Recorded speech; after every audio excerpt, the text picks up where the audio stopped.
Are we recording? Yes. Every time. Every time. There's someone else in the studio right now with us. He's This is just weird.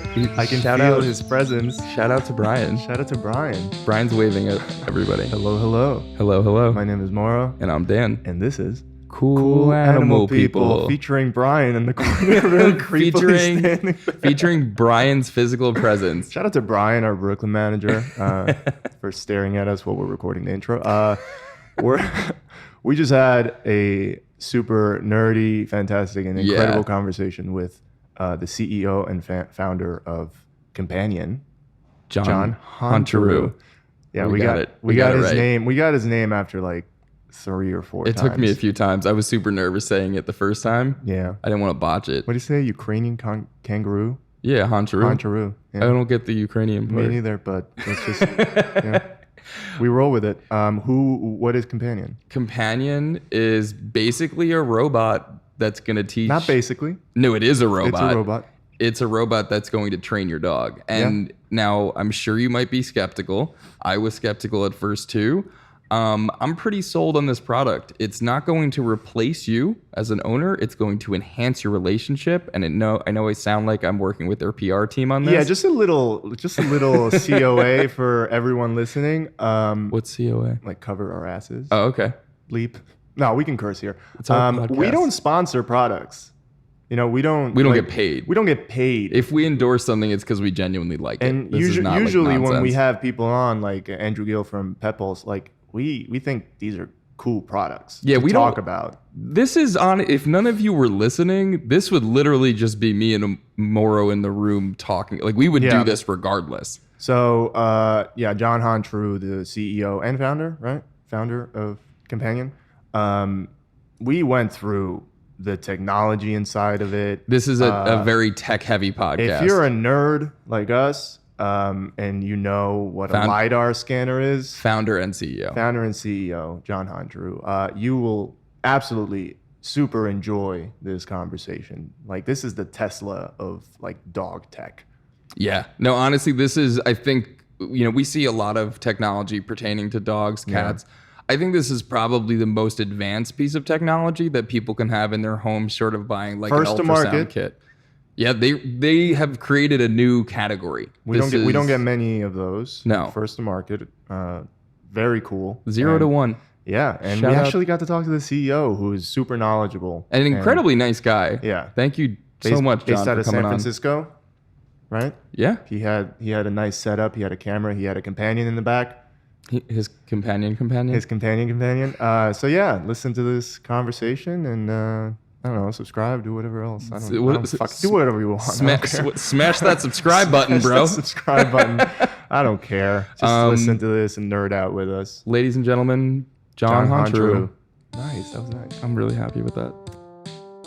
So we are here with the CEO of Companion, a incredibly cool piece of technology we're very excited to talk about. Ladies and gentlemen, John Honchariw. Oh, nice job on the last name. Thank you guys for having me. He practiced so twice, nervous. guys, before this, and he just nailed it. But thank you. I'm super glad to join. Thank you guys so much. Thanks for the compliments. We're super excited about the tech and kind of what we can do with animals, and we're really glad to talk to more and more people about it. Beautiful. Yeah, we are... obviously, we're in the pet space. We're a dog walking company, and we try, or Dan, the founder and CEO of Dan's Pet Care, has tried to integrate as much tech into the company as possible. GPS verified walks, spot checks. We even talked about like checking into like employees with a drone spot checks, things like that. Follow Fido. So this is the next step. We usually don't think about tech when it comes to training. Yes, we think about apps, but we don't think about the hardware. How did that come about, thinking about merging training and hardware? Cool. I like it. How did it come about? It came about because of the desire to communicate with animals. Okay, I'm gonna come to your question, but I'm gonna give you the origination story first because I think it's the best way to do it. Yeah, we got time. So I had this really unique and just fun opportunity to work with these amazing people at Google Robotics. So I had this weird role at Google where I got to work with just the early research unit. So like Google X, Google Research, working with like the TensorFlow team, in addition to what the robotics assets Google had acquired like 6 or 7 years ago, just amazing teams all around the world.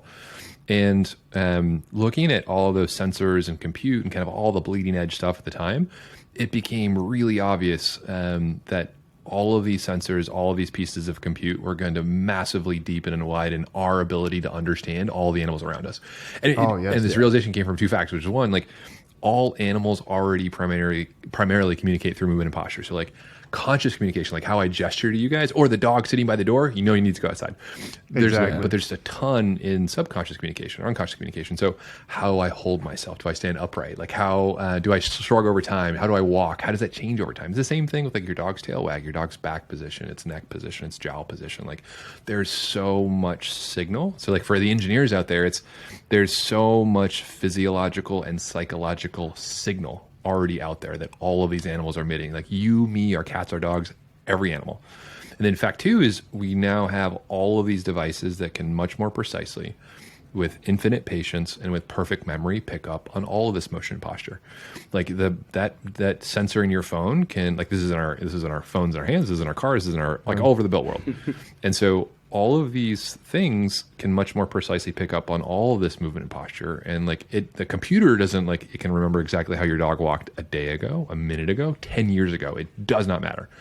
And we've never had that ability. Like humans, like we just get used to kind of changes in how our dog moves, just kind of character. And so that's what got me really excited, was like, oh my God, all of these animals use motion and like already emit tons of signal that we miss. Two, we now have all these devices that can perfectly pick up on this stuff and look for patterns. This is going to happen. There's no way it doesn't over the next 5, 10, 20 years, where in no scenario do we not have a far deeper understanding of all of this communication. So then the question was, okay, like how do we get there? Like how could we catalyze that future? That's super exciting. One, you start with like an animal that people care the most about, quote unquote, because it's like share of time, share of dollars, like all these different signals, right? Like we love dogs. And as Americans, we spend a ton of money on them. Okay, so that's a great place to start a business, especially if you want to scale it so you can go do other crazy things with animals, right? Two, start with something that everybody needs and that's crazy expensive and kind of unapproachable today, right? Like training is massively expensive if you live in an urban area. I mean, just generally in the US, but in San Francisco, it can be like $250 an hour. At the nonprofits, it's like $100 an hour. It's just not accessible to most people, right? We got to up our rates. Yeah, we should. $250, you say? No, but it can be very, very expensive. And, and then absolutely. It's something that you need not only initially when you get a dog, but also like over the dog's life. Like training is roughly 50% of Americans think it's one and done. 50% think you realize you need to keep doing it over time. It's like exercise. Yeah. You need to keep doing it. Mm-hmm. And three, like machines have an unfair advantage, just flat out. Like they're infinitely patient. They're perfectly precise. Like where a human might get tired after like a week or two, or maybe 3 or 4 weeks of like, repetitions, getting up to like a sit repetition of say like 300 to 400 times they practice it. A machine will do it 10,000 times over 9 months, right? Varying the routines, honing that behavior. Not get tired. Exactly. So it's just perfect. And so the types of behaviors that we strive for, the types of responsiveness that we want to give you, or what you would call like superpowers, or like only if you'd seen like a service dog or guide dog, that's what we strive to do over time. Yeah. We're not going to get there as fast, but we're going to get there over time and at an order of magnitude lower cost and an order of magnitude higher fun than anything that's possible. And so that is one. So I mentioned, I kind of started off really high level, which is we're going to sense all this communication. I then went down to like, here's the application you start with for all these reasons.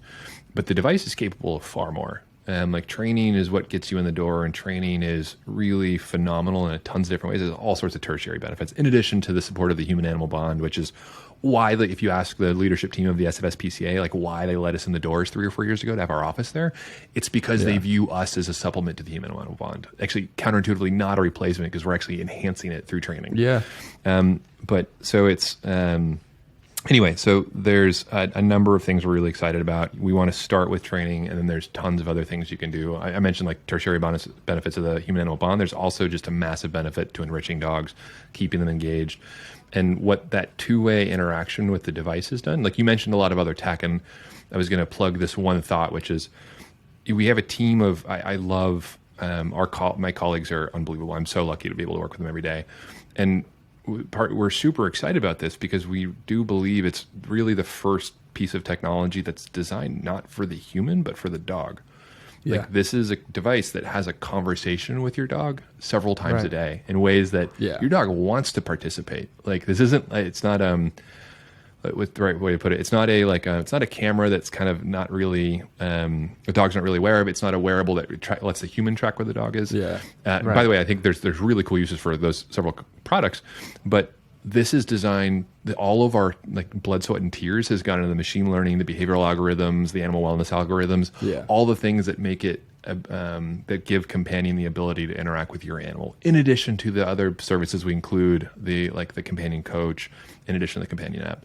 So I took your question and I went way in left field, and I went to right field, and I went to center field, and I'll bring it back home. I feel like that's what we want. You just squeezed the entire podcast into like one essay answer. No, but I love the fact that the machine is built for the dog. Yeah. You know, It's like a quantum computing Furbo. yeah. I don't want to put it this way, but I wouldn't use it. Like there's no reason for the human to use it. You set it up, you have your dog be trained by it and interact with it.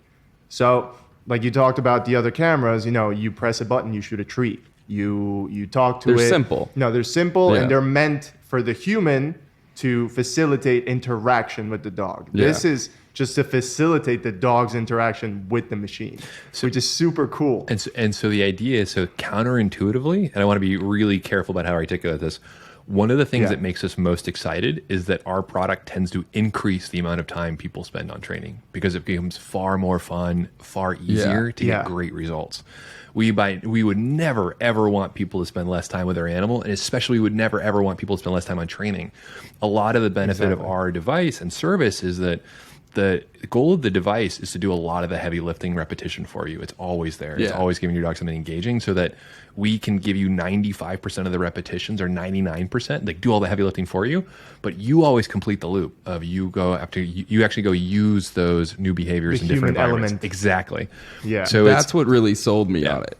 Like I was definitely initially like a little skeptical. I'm like, all right, there's this machine that's going to help train a dog. It's a beautiful idea in theory, but from my perspective, it's always been, human interaction, doing the training, the dog's responding to a person. At the end of the day, when you're dealing with animals and their behavior, they respond to stimulus, right? So you get them used to that stimulus and they're going to engage with it. And I was like, well, I'm not going to sit there with I might, but the average... I would just sit in the corner just watching my we get that a But the lot, average actually. We have a lot of person, people in the back of the videos. It's like watching them on their couch. It's really watching funny. Oh yeah, We just watching totally what they're a peanut gallery. doing.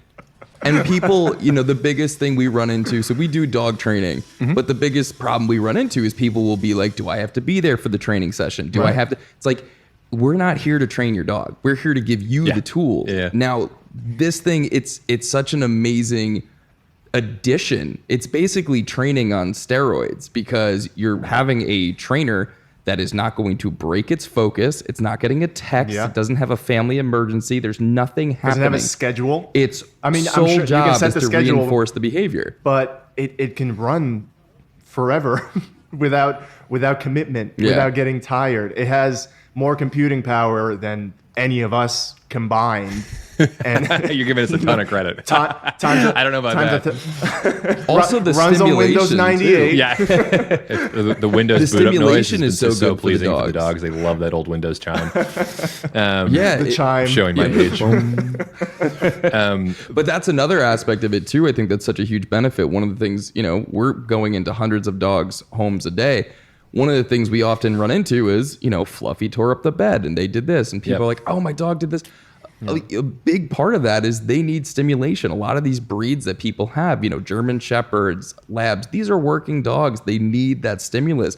You're basically providing that intellectual stimulation for them, as well as actually sharpening those skills. So like, as soon as I really sat down and dove into it, I was like, all right, I'm pretty sold on this thing. I'm definitely very intrigued to see where it's going to go. Wait, just a little website moment for the audio people, because we've been putting all the This is where media your face here is. on the green screen.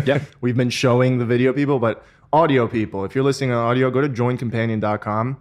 Yes. On the banner, you can see a little like looping video, just for you to get a sense of how cool this thing looks. it's like we enjoy tech in general, but we also enjoy tech Design. that looks good. Oh, thanks. That becomes part of the home. It looks like another appliance that would fit in the home. Yeah. How did you have a design team? Very talented design team. We have some phenomenal friends, vendors, partners, investors Yeah. called Frog Design. How did you arrive at this Yeah, final design? a great question. Okay, so lots in there. Let me see if I can hit on all of it. So before I lose the thought, then I'll go into design. Go ahead. One thing we don't talk about is that we're training two animals, and there's no way around it. Like in the sense, and we don't. It's all opt in for everyone. But we not only want to make training easier and fun for your dog. In fact, we have to win its affection because it's all opt in. The dog can always walk away from the device. Like that's one big thing is we always tell folks like make sure your dog has a path out of the room. Make sure like never ever close your dog in the room. Force them, lock them in the bathroom. You can imagine like for the best of meaning people, like sometimes they would like to. A dog is more likely to be successful if it perceives that it has a path to safety, if it ever wants it, or a path to fresh air, right? So we have to earn the trust of your dog. We have to earn the trust of you. And so what we ultimately want to give you is a really, really, really primed, well-engaged dog that is ready to close the loop on all these different behaviors, which are the most important behaviors for your daily interactions. And then we'll keep them there over time because we keep practicing and adding more and more behaviors over time. So you have that superhuman bond today. We'll help foster it, and you'll have that in the future because we're going to be there with you the entire step of the way. There's also the human side, which is so we have of the companion service. There's this device. There's the app. There's the human coach, and these people are phenomenal. Camden, she'll probably get annoyed with me over time for doing this, but one of our coaches, Camden, literally trained a diabetic alert dog in her dorm room at Princeton. It's those kind of people who are just like, they love the science. It's like the PhDs, it's the folks with multiple certifications, it's the folks who have written books. Like it's that level of trainer who have trained service dogs, like diabetic alert dogs. It's that level of trainer who are specifically really, really interested in the type of things we're doing. Like this idea that you can create so much behavioral knowledge and infuse it into a device so that it scales across every single dog in the network, every single session. You can apply all of this knowledge and technology to, right? As opposed to trying to do it one off at a time. And then they appear also superhuman, not only because they have this amazing background, but because they see all of the data coming off the device. You can always imagine like the devices are independent agents out there in the field, always doing sessions with the dog. And right now we program the sessions to start at a certain time, or you can start with the app. We can also program it over time so that your dog can trigger them itself, which would be super cool, right? Like think of it, not a hot. Hey, I want to be trained today. Yeah, and it doesn't need to be a hot. They come over, they put their paw print on. Well, I mean, honestly, it's like it doesn't. Think about it like this: like right now we have hot words for the okay big company name. I can't say it because there's tons of devices in here. Yeah. But imagine Schmoogle. Exactly. Imagine a hot posture. So like the dog either walks in front of the device or the dog sits down in front of the device, and they can start a session whenever they want. Makes eye contact with the device. I like that exactly. a lot, actually. So wow. the idea being like you can almost think of us as like the world's most complicated food puzzle. Right? So like that's at our most humblest, that's probably what we are. And that's why, like, I mean, Mars, so Frog invested in us, one of these really interesting design firms, in addition to like Mars, one of the big pet companies. And we love chatting with the Premier guys too, because there's no reason why right now we serve kind of like 20 to 30% of a dog's daily calories through treats. That's like kind of like what's recommended. And we use what we think are really healthy treats in comparison to the rest of training treats. There's no reason why you can't feed 100% of your dog's daily calories through the device. So it has the benefit of like slow eating. It has the benefit of engagement. It has the benefit of much more training. It has the benefit of potentially relaxing a lot of tension in the family. Especially we notice there's a variety of tension around like, did you feed the dog? Did you feed it on time? Who did you clean up the dog bowl? So there's all these tertiary benefits potentially to like letting this be a really fun, joyful exercise for your dog, like all throughout the day, right? And your dog can start sessions. It could be allowed to start a session when it's time to eat, or you could do like multiple small meals throughout the day. Like there's so much very easy functionality to right there. Like the hard part of this is the computer vision and animal behavior and all that stuff. Like these kind of features are super easy to write in software. And these devices we update just like a Tesla car. All of them are updated over the air. Actually, all the devices now even have Wi-Fi and a cellular radio. So like it's a premium product. We want to make sure Wi-Fi is never an issue for you. So that's one thing we ensure. to your question on design, thank you. I told you I'd loop back. No, please. I actually forgot you even asked about I'm it. nerding out here like Tesla neural network for trainers. And just like, So that's what it. I mean, that's kind of what it's a neural net that is really, really good at recognizing the things that are important for dog anxiety and posture.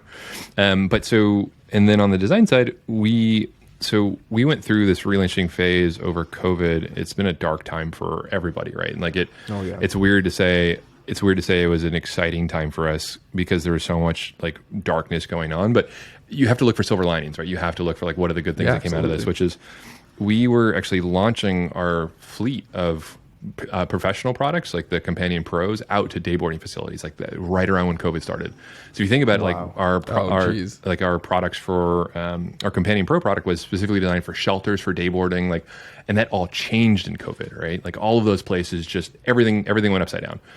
Now, we knew we were going to go in home. It was just a matter of when. Like, it made a ton of sense to start with businesses because you could work with 20 dogs a day and like just change the unit economics of training, like for service dogs, for military you dogs. Get so much data that way. Exactly. And so we're literally like we have 3,000 square feet on, thanks to the SFSPCA, on their roof where we literally above, it's a city block in San Francisco. If you can imagine like the wealth of data that you have access to inside that building. I'm sure. Yeah. But they're just a phenomenal partner for so many other reasons. We're so humbled by them. But what was I talking about? We were talking about data. We were talking about design. So anyway, we knew we were going to go in home. We had this business product. We're like, now's the time to go, guys. Like everybody's like all of these high-end pet parents who are our first adopter customers are now stuck in home with a dog that's becoming more and more anxious, needs engagement, and they no longer have access to any of the services they used to use before, whether it's a dog walker, trainer. Like nobody can interact in their home anymore. It's during COVID, right? So, and we also have a small body of evidence, and I'll talk about this Clubhouse thing we just did, and we hinted at it more, but we published a year and a half ago a case study with leaders at the SFSPCA as co-authors showing this unbelievable or very strong result with separation anxiety. Very low end. This was just a case study, but it was to capture what we'd started to see anecdotally, which was of the 15 to 30 million dogs that have separation anxiety in the U.S., especially of the ones that have like hyper attachment, have a really, really acute case of it.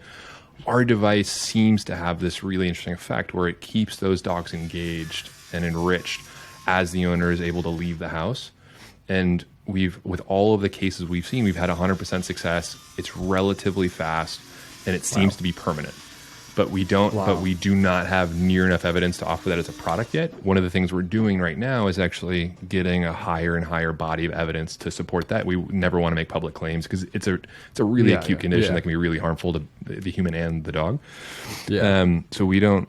But it's the prospect of being able to help with that sort of condition is really exciting to us. So anyway, that's let's see, we were talking about like where we went business and realized like, okay, all these things are happening that we can help with in home. Let's go in home. So we cobbled together the service, kind of the consumer service from our business device and just text messaging and kind of like faking the app basically last summer. Yeah. And we gave some units to like Mars, the world's biggest pet company. We started with like Frog Design. We chatted with like what used to be Crunch Fund, kind of now Tuesday Capital. And they loved it and they wanted to invest, which meant the world to us. In addition to like some of the world's largest presences in animal welfare, like Michelson Found Animal Charity. That meant the world to us, right? To have these phenomenal brands like the SFSPCA and Michelson Found Animals and others be partners in some meaningful way meant a lot to us. And anyway, so we started with the business device. We went to the consumer device. And then brought on partners like Frog, and they're the ones, so all the way back to the question, they are the ones who had this amazing design team based out of Milan, the UK, and San Francisco that helped not only with, actually there are different teams that work with us on branding, where we really love the brand mark. We think it's like these great, natural, like comfortable, but premium finishes. And then they also worked on the app design that we're super proud of, in addition to the industrial design of the units themselves.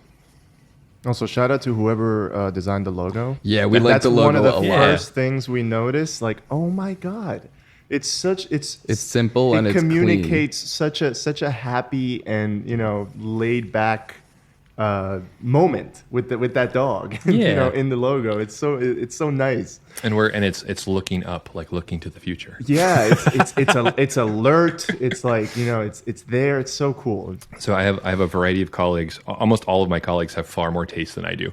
So I was along for the ride as we went through the journey with Frog. I thought the Frog team did a great design. We're happy to talk about their work with us.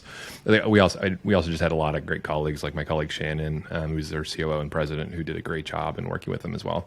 I think you asked about how we made that connection. Like originally, it's a small hardware world in Silicon Valley. Like it's rare to do. It's far more rare than software for a variety of different reasons we can talk about.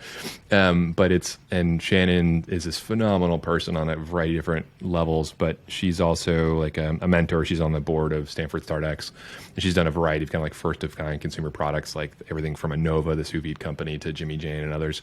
And she knew the guy that runs Frog Venture and some of the guys kind of running the studio. And we hit it off right away in terms of their interest in the product, and how the teams meshed. Yeah, because I'm looking at one of the I think earlier iterations of it. It really went from looking like Soviet era space heater. I was going to say like a home appliance to something that, it's clean and it looks like it fits in your home. Like one of the things that we love about, because we do stuff with Furbo a lot, we just like the clean aesthetic of it. It's nice, it's simple, and it just looks like it fits. So it becomes part of the home. They definitely did a very nice job transitioning from what you guys had prior to this. I did have a quick question though so you had made a comment about you could theoretically feed your dog through this the entire day, right? So as pet owners, part of that relationship that is established comes from you're the person who feeds me, right? Yep. That's one of the parts of bonding. What do you think the impacts of that relationship between owner and dog will be? Because it shifts from, mom or dad or whoever is feeding me to that box over there is feeding me dinner. That Totally. magic box there. Don't you dare touch that box, mom or dad. That's where the food comes from. You get away from it. Yeah, I love that question because, like, the end of the day, our product's not a device that feeds your dog. Our product is a really phenomenal relationship with a being you care deeply about, and we would never everything we do is in mission towards improving that. So, like, I can imagine us either as like the coach kind of working with the human or at being available in the app, or kind of the context around how to use this for 100% feeding is you don't use it for like 90% feeding or 80% feeding. Yeah. Where we always got you. Like we always we can do we'll do a couple of mini meals for you throughout the day, but then, why don't you give your dog that cool treat tonight that's also good for it? Like you can make it kind of like a little ritual at the end of the walk or something, right? So it can be your choice. We can provide you guidance on the best way to do it. But right now, people they don't have access to good information. Like it's so scattered out there. Like part of our value, obviously not obviously, but part of the value we found with our users is that a lot of people, especially our early adopters, who are like typically a little bit more likely to be type A or more likely to be like kind of like on it, like proactive, but they love the idea that this coach, this really high-powered professional, is not just giving them guidance and then sending them off, but giving them guidance and then telling them like every week or two, like what are the things they could be working on, what are the exact right things to be doing with your dog. Whether you're raising a kid, a dog, you always feel like, okay, I know what the guidance is, but I'm not sure how it applies in this situation. Am I doing the right thing right now?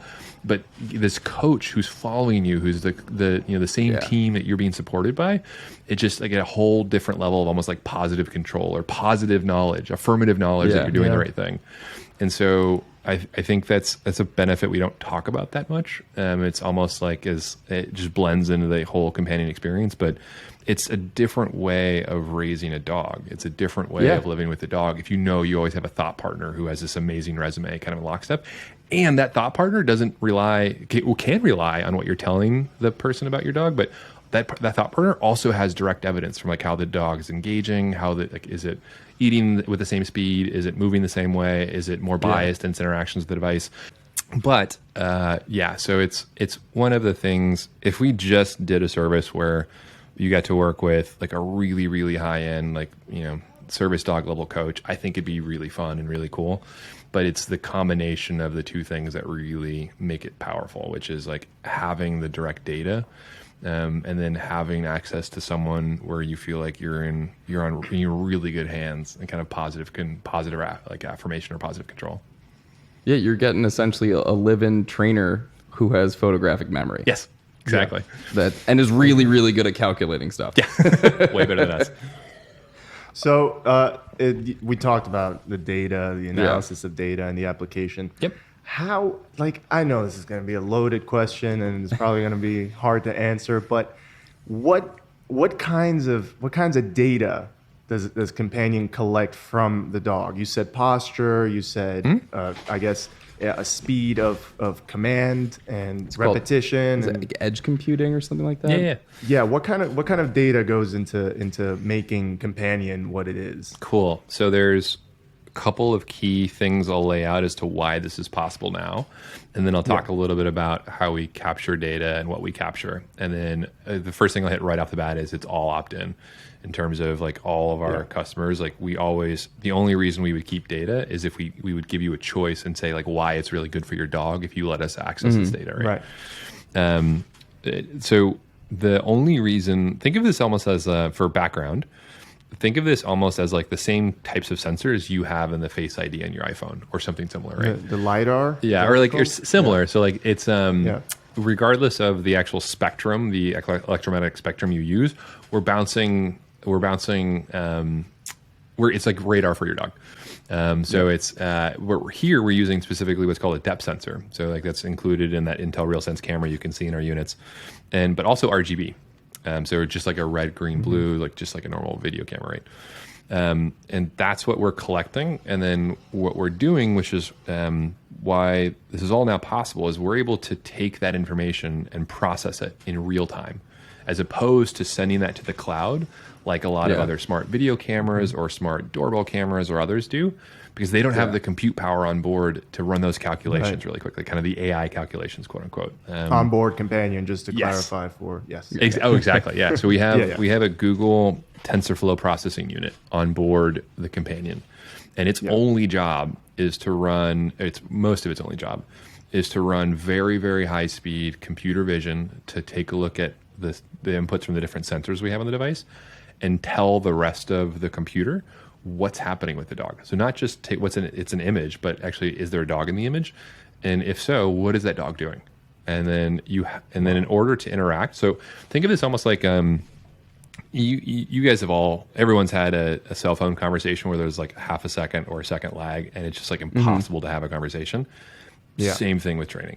It's actually even worse with training. You need that instant feedback. Yes. Yeah. And so there's an exponential curve between latency, so the presentation of the desirable behavior, and the reward, at least the marker of the reward, and the bridging stimulus.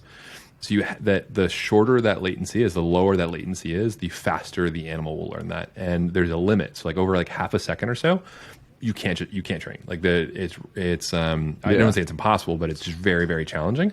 And worse, if you're even slower than that, you can actually cause anxiety in kind of a counterintuitive way, which is the dog could do something like it could sit and then like turn its head because it's getting bored, or do something else, or like start walking around the room, right? And if you reinforce that, the dog's gonna be really confused about why you reinforce it. It actually thought you reinforced it because it turned its head or it started walking around the room. Yeah.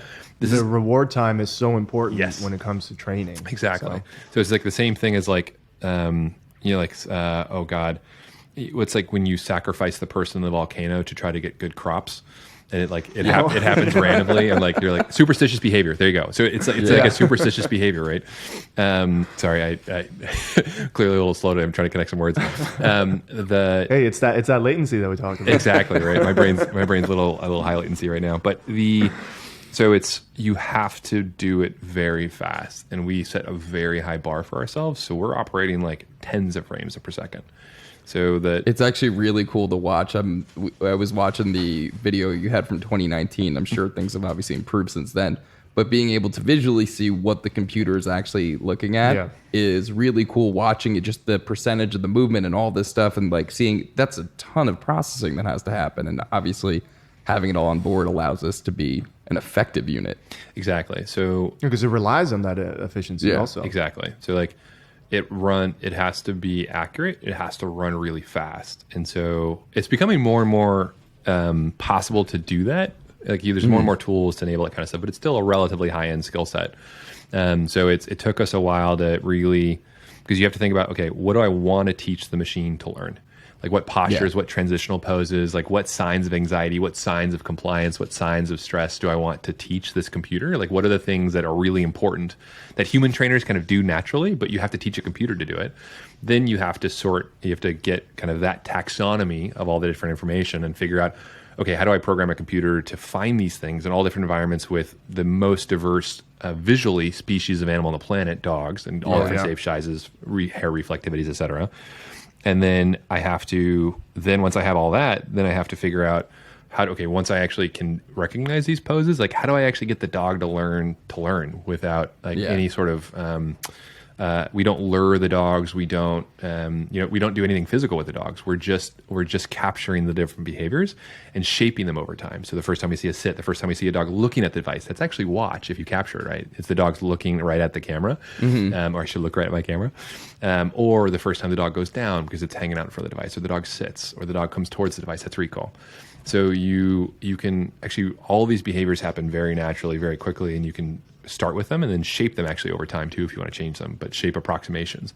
And the only way you can do that is if you move really fast, because you have to catch them in the moment, right? And so it's this really fun interaction with, now we have tools like there's stuff from NVIDIA, there's stuff from Google that can do this stuff this fast on board at a cost in which you can scale it to consumers. And it'll only get better from now on too. Exactly. Imagine in 10 years the kind of computing power that you will have. You'll be able to do full physicals, running. Oh, totally. Yeah. So, and you can think about it, we're already. I think some of the fun, some of the fireside conversations we've had are. Imagine if we put in an IR sensor. We actually already kind of have some emitters on board with a RealSense camera, but imagine you're able to pick up subtle temperature variations at relatively high resolution. Maybe you are able to look at the dog's ear and see the little pulse of the heartbeat, because you can see the little pulse of different temperature, right? So this could be a health device. Maybe you can see higher resolution of all the facial structure on the dog, or the moisture content of the dog's nose, and you can see that change because you can see different reflectivity of that moisture surface. There's so many little things. It's the future. We're living in the future. The fact that we can think about this and be rational about it. I'm also thinking you guys need to talk to Pet Pulse if you haven't yet. Oh yeah, have you heard of Pet Pulse? Have you heard of these guys? I don't think so. So they have a product right now that the goal is to interpret the emotional state of a dog based on its bark, right? So they've documented, I think it's 1 million? 10 million. 10 million barks.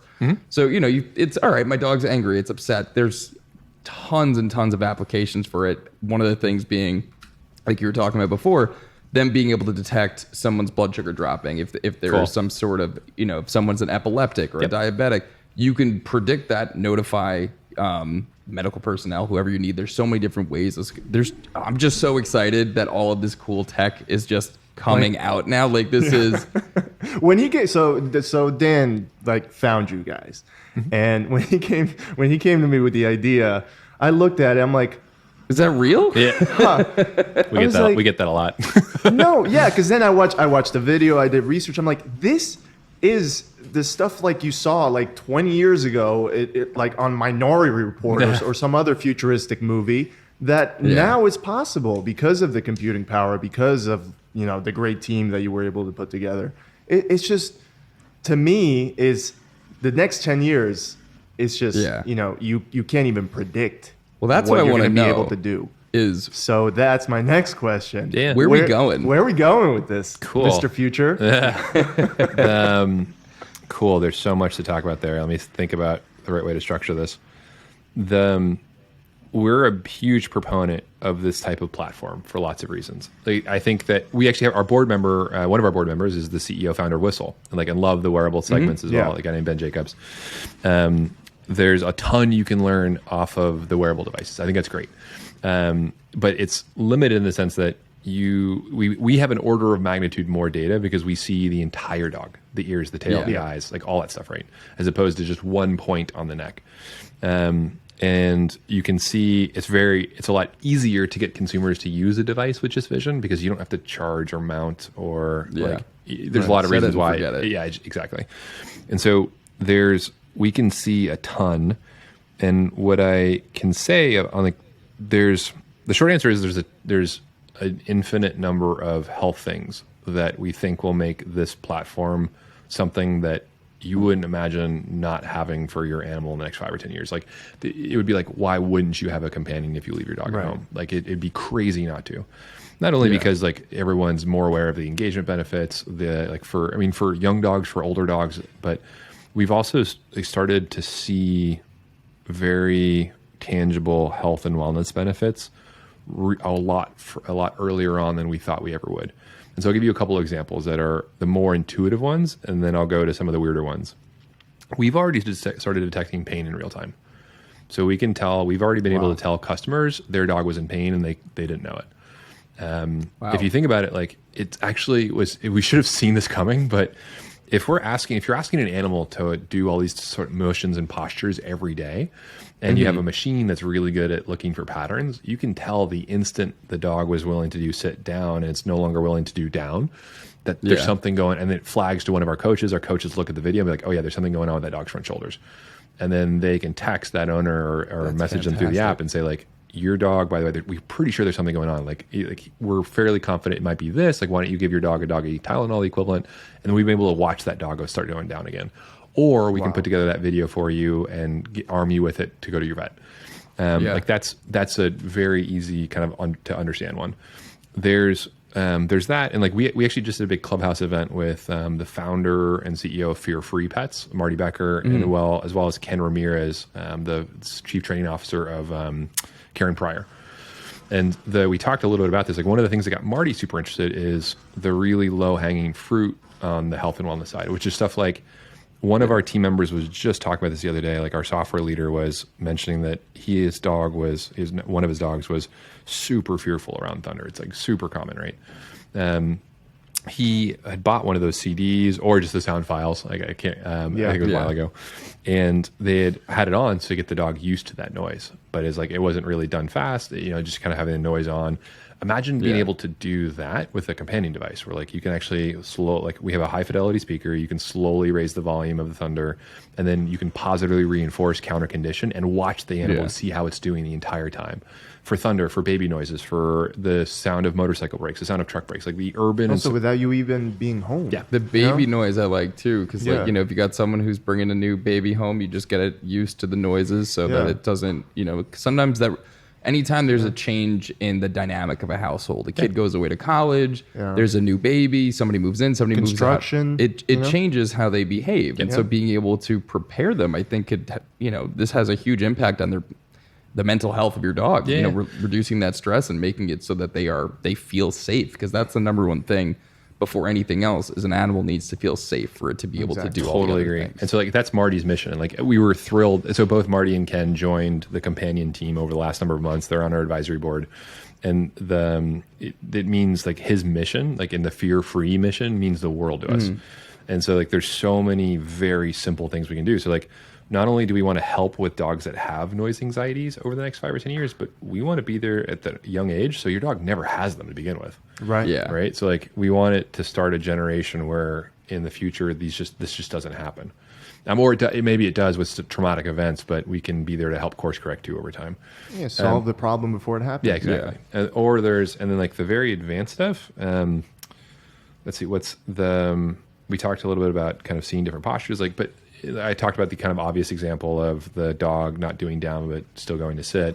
There's also like the less obvious, which is like, does your dog bias towards its right leg when it sits down? Does your dog bias like towards like when your dog, and the more futuristic stuff, which you can kind of, if you think about it for a while, like I've been thinking about this for years, you can get to over time, is imagine one of the hot postures we could do with the device is you can have the dog walk in a perfectly straight line in front of the device and train the dog to do that, because you can have a launcher that can go left or right. And then what that means is every single day, maybe multiple times a day, you can run a gait analysis study on your dog. So to see like how its hips are moving, how its back positions, how its neck positions. I was about this. So like you literally have that calibration step, that data record every day of the dog's life. There is no way that you don't have an advantage to picking up on a wide variety of conditions of that animal way ahead of anyone else. And so you could like visually diagnose a cruciate ligament tear like that. Yeah. Hip dysplasia. Yes. There's so many different things that, you send that data to, because most vets, Wow. You could diagnose like a cruciate tear over the phone. Yeah. Most vets, though, if you send them a video and you tell them what happened, or they get to see what actually happened, boom, right there. All right, the dog might need surgery. They might need this. Like, there's so many different things that can be done with this medically. Any Yes. plans to integrate this directly with some of the higher tech vets? Oh, so what funny thing is Ben Jacobs, the founder CEO of Whistle, is also one of the founders of Modern Animal. So I actually don't know if they classify themselves as high tech. I think they do, but they're kind of the for those who don't know, it's the One Medical version of the vet clinic is kind of their take on it. We would love to work with more vet partners, more pharma partners. We're actually working with some of the leaders in animal pharma, which we haven't announced publicly, but to do because if you think about it, there's so many interests that are well aligned. Pharma companies want to sell more money to sell more drugs. Osteoarthritis is a good example of one of those drugs that is only prescribed when you can detect it. But there's so many animals in pain out there today where the owner just doesn't know, but they'd want to. And then separately, like we can connect them or use their tools and resources to help and bring them into the companion conversation to then help consumers like learn more about their dog, learn when their dog's in pain, like help diagnose if we start to see the early signs of osteoarthritis, which you would never be able to pick up on just because we're not really adapted for that. Yeah, That's the big thing. That's It's the like main thing. for an animal to show that it's in pain, that's being vulnerable, and instinctually they're not going to want to show vulnerability. So like I worked as a vet tech for years. I literally have seen it where a dog came in and part of its intestines were hanging out, and the dog was wagging his tail. Yeah. Like he was like acting like he was totally fine. So they need to be in a fair amount of pain. Most dogs. Yeah. There are some that if you go to touch them, they cry. They're a bit dramatic. But being able to diagnose those minute changes and see that and get ahead of it with the arthritis. All right, let's start putting the dog on some glucosamine chondroitin. Let's put them on, let's give them an Apoquel injection. There's so many different things you could start doing to prolong that quality of life. Totally. And I think that's huge. What pet parent wouldn't want that? It starts with that sort of observation that only a computer can. Yeah. Yeah. Those micro movements sometimes are You can't get a person to sit there that long. Yeah, either. because like you said, you have a dog who completed the sit command 5,000 times, and then one time he does it differently. Or differently from the other, 3,000 times. Or catching the trend, You catch that pattern, and having that sort of red flag to say, hey, I think there might be something wrong with Fluffy's knee because he usually favors the left. Now he went to the right, and those sort of things that a trainer, even the best trainer, could not pick up. Yeah. And they just don't have the opportunity because nobody can afford to work with most people in the world cannot afford to work with a really great trainer through the life of the dog. Right. It's just something We have thousands of sessions. we would love to. We would love to have a trainer for every step of the way. That just hasn't been possible before for most people.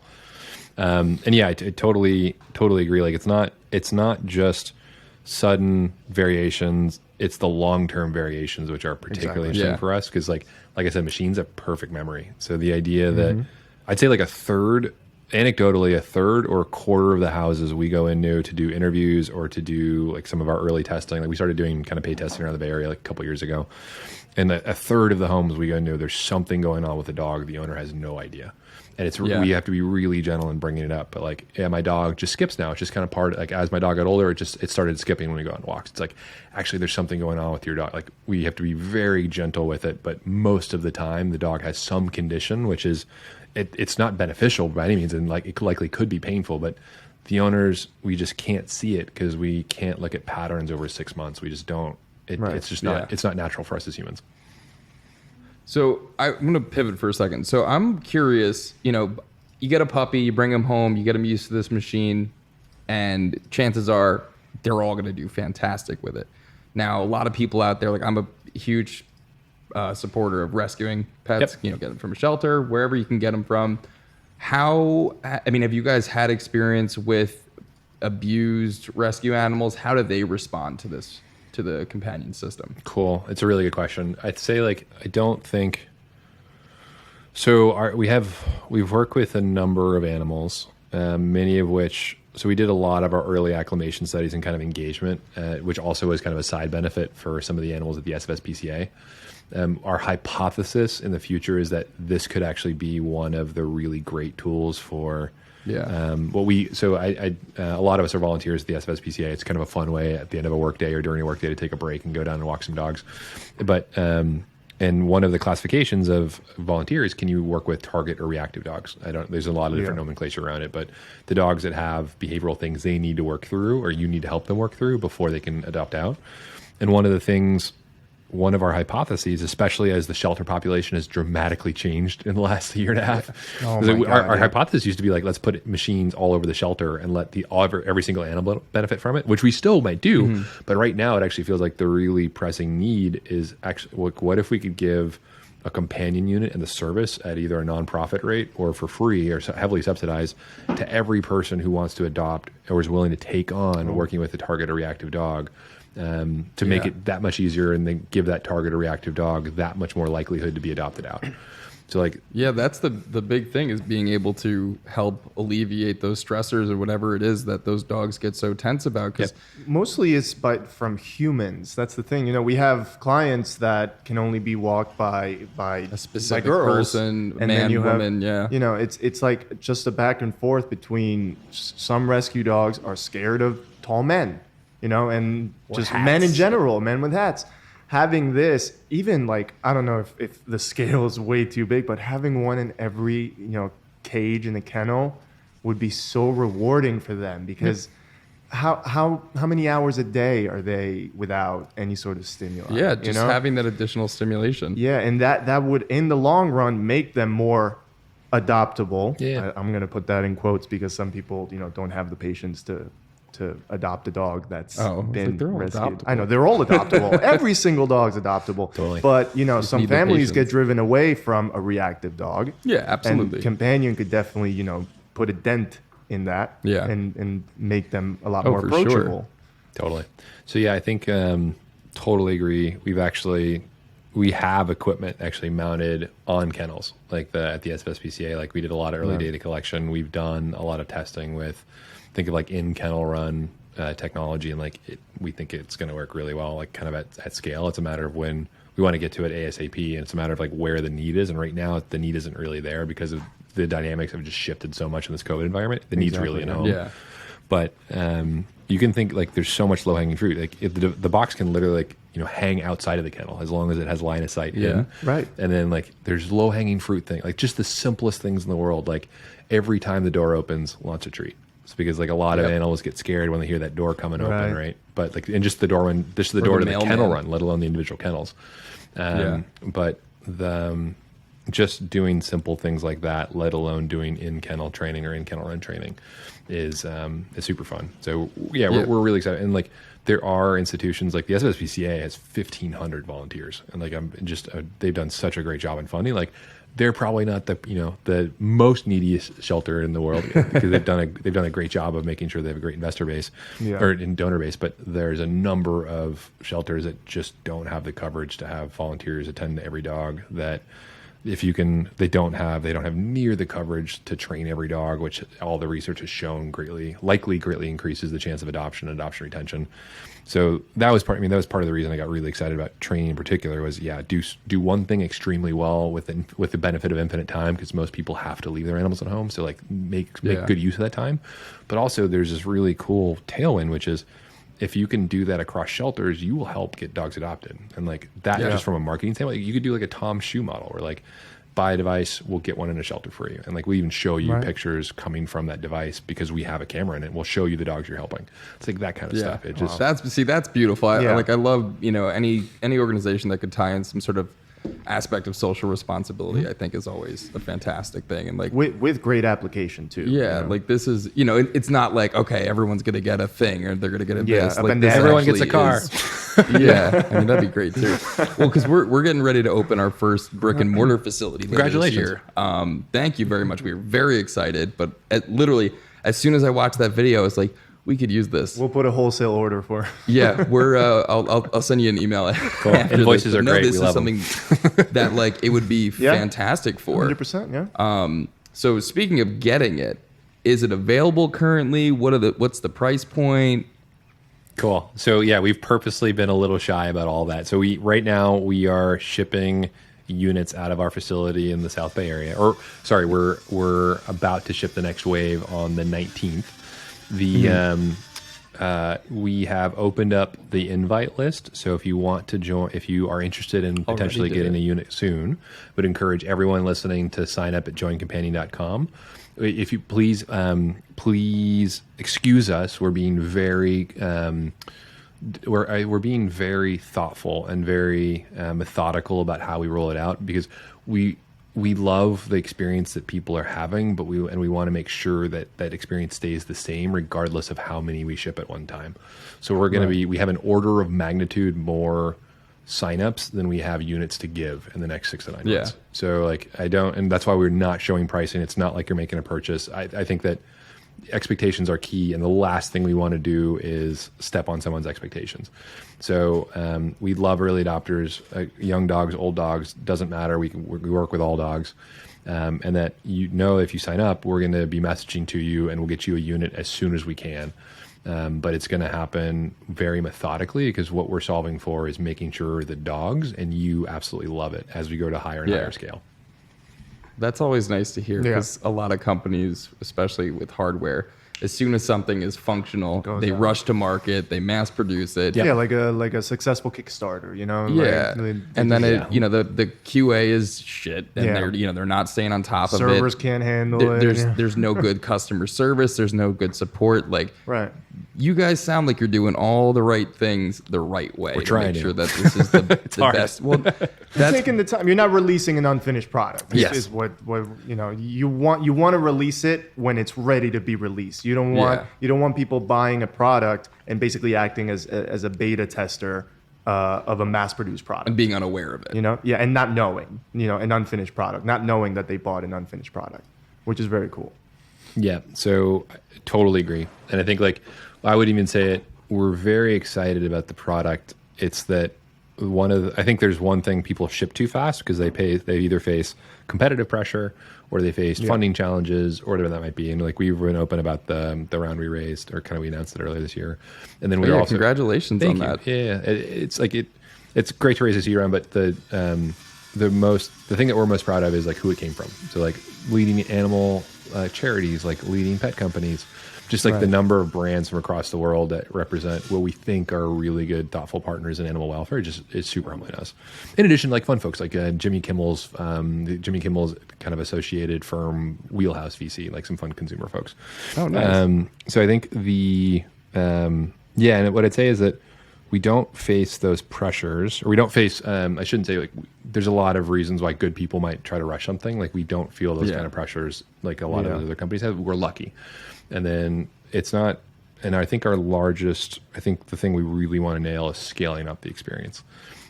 So I think we're going to make sure we do that well, because I think we are huge believers in the Peloton or Tesla model, which is start high end, develop a reputation as a really thoughtful brand that does the right things. It's a really premium product.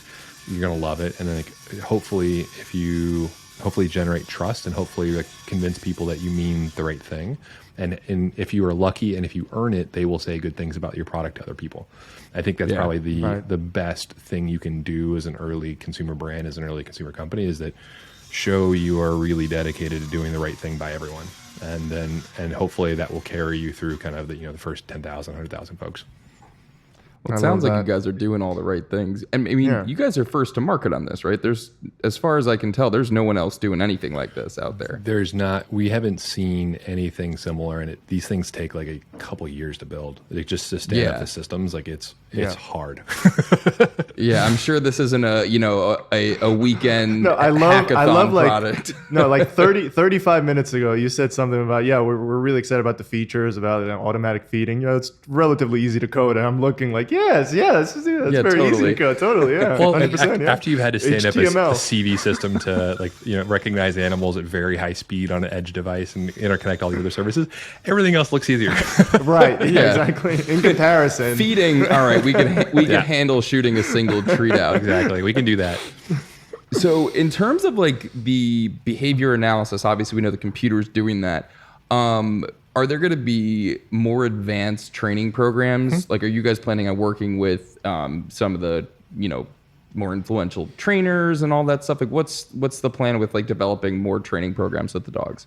Yeah, totally. So we have already, yes. So what's the right way to put this? We get to work with some of the folks we're most excited about across the world on kind of new training and new behaviors, whether it's like folks like Ken Ramirez, the Chief Training Officer of Karen Pryor, or whether it's Paul Mundell, the former CEO of Canine Companions for Independence, like the largest service dog school in the country, or it's folks like Evan McLean or Sasha Protopova or Erica Furbacher. These are all leaders in their field, and they're all formerly investors and advisors of Companion. In addition, we have this phenomenal team of folks run by some just stunning colleagues. And we lean on all these like very senior advisors to, in addition to our own internal skill sets, to develop new behaviors over time. And we are, think of this, what's the easiest way to think of it? Like, there's tens of things, if not hundreds of things the device can train. I'll try to do this clearly as I can. And there's a saw going on in the background. So I'm going to try to listen to the sound of my voice. So there's things like barking is like a really challenging thing. What if you could teach no bark? What if you could teach potty on command? What if you could teach chew this but don't chew that? There's lots of potential roadmap features that we'll be giving out to folks kind of like 1, 2, 3 at a time each quarter as we start scaling. And like they'll come onto your device just like a new piece of driving software comes onto your Tesla vehicle. Wow. And like your coach will walk you through it. Like, by the way, like your dog's doing great on most of the basic obedience behaviors. We'll be wrapping those up and like really starting to practice and hone those. By the way, we're also going to do like, there's a couple different behaviors we can start this quarter. Like we could, just like Paul Mundell had to teach service dogs to use the bathroom on command, especially for folks in wheelchairs. Biological needs are paramount concern for the animals. Like we can do something like that. We can do some of the fun stuff around like, is chewing a problem? Is not chewing? Do you want to give your dog some kind of engagement there? That's one thing. The other thing is if you want to go way back to the futurist conversation, imagine, like I just talked about what we can figure out from dogs just for the normal training behaviors, whether it's like sit, down, recall, like you can detect difference in motion. What if you want to train behaviors that are just for medical diagnosis? So like that weird, like turning the dog's neck one way and like capturing that behavior over time, or moving the dog back into a position it not normally is. But there's so many, I'm giving you this example as a counterintuitive thing we can do without talking about the entire roadmap. But if you have this two-way interaction and you have infinite time and the ability to slowly shape different behaviors and then build on behaviors on top of behaviors, there are a number of things you can do. I've talked a little bit about the medical ones. I haven't talked about the more advanced communication specifically, like whether it's animal choice or a variety of other things you can do. But there's so much in white space, and there's so much kind of green field once you have a device that can have a conversation with the dog you love. I'll leave it there. I was even thinking like the military and police applications, like once this gets to the point where you could start training police dogs, bomb sniffing dogs, things like that. Like you could automate that process. You could really, you could scale a larger group of pet training with these higher level, less manpower, dogs, manpower, and so just actually unlimited time. So totally agree. And counterintuitively, one of the things that's actually the most stressful for those dogs is we're actually pretty familiar with those. Paul is also the chairman of the International Working Dog and Breeding Association, so we know that field very well. And we would love to help out with service animals and those like it. One of their biggest challenges actually, not for service dogs who are homed in kind of volunteer homes, but there are many schools where dogs are in a big kennel facility where they're left alone for a lot of the day. And they lose like 30 to 50% of all dogs throughout the program just with kind of anxiety out, because they're very high energy dogs. Like they need that engagement. But it's prohibitively expensive to have humans do that type of engagement. And so they often go unattended. Like just providing that kind of engagement with the side benefit of training would be massively valuable. So it's something that we're excited about too. It's a field like, unlike kind of our first adopter consumers, it's going to take a little bit longer. They adopt new tools very slowly, and you kind of have one or two shots at it. And we actually have some advisors who are leaders in that field as well, in addition to Paul. But like we're being very careful about when we do that, because we know we'll have just like kind of one or two shots on goal if we want to move quickly. Well, you guys are working like Man. Yeah. I'm so excited Thanks. to watch where you guys go. We would love to have you on again. One last question. Shoot.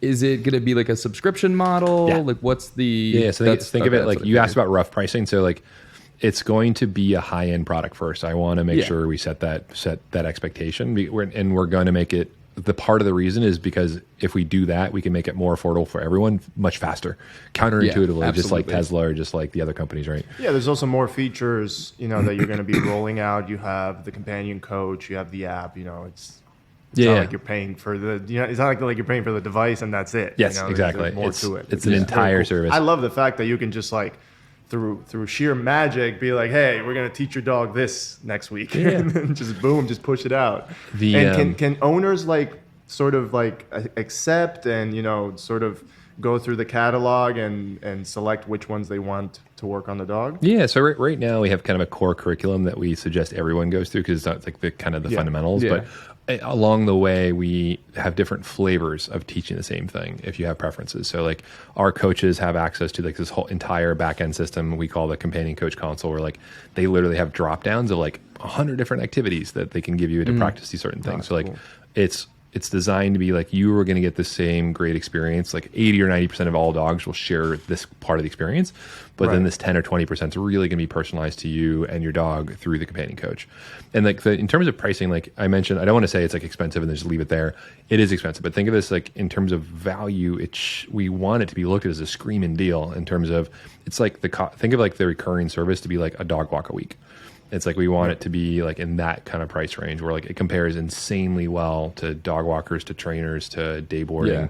Like it's way lower over time than any form of those kind of engagement activities. And it's in the convenience of your own home. It has data, and we have like even just the More efficient. Yeah, exactly. Yeah. So we want it to be seen as a no-brainer. We think it will be when we publicly share the pricing to everyone, and we're starting to we're doing that privately with users under a privacy agreement. Yeah, it sounds to me like it'd probably come out to probably cheaper than some of the San Francisco dog trainers. 10 sessions, that's $2,500. That's, you know what I mean? It's going to be, I think it sounds to me like this is a fantastic investment for the well-being of your pet at the end of the day. It's going to be beneficial for their health at the end of I'm excited. I can't wait to test this thing out. And it's evolutionary too. It's not like you're going to get this product and that's it. It as the years go by, as the updates roll in, everything else, the value is added. Well, this is also the creation of a new space. This is, Peter First Thiel to talks about. Congratulations, by the way. First 0 to to market. 1. I mean, that's tough because you don't have anything else to base it on. It's like, let's look it's a long Let's journey. see what our code. competitors are doing. Let's see what they're doing, and let's adjust. No, like first to market, you're creating a new category. So much freedom around it too, since you're first to market, and it's super super interesting. And the way you explain everything, honestly, very very concise. We're nerding out, and we're probably going to continue nerding out for the next week. I'm glad I can inspire some nerding out. I had a blast. That's what we're all about here. Cool. I love it. I got to drop here. I think we're a couple minutes over, but I really appreciate the time, guys. I'd love to chat more in the future. Like we'll be doing a bunch of Clubhouse stuff too. I think we're probably going to start doing like every couple of weeks. We'll probably do some kind of live podcast or live something with our broader advisory board, like with some of the folks I mentioned. Would love to have you guys on from a tech perspective. And thanks so much for having me on. And thanks so much for creating kind of a forum and a channel for folks to talk about some of these things.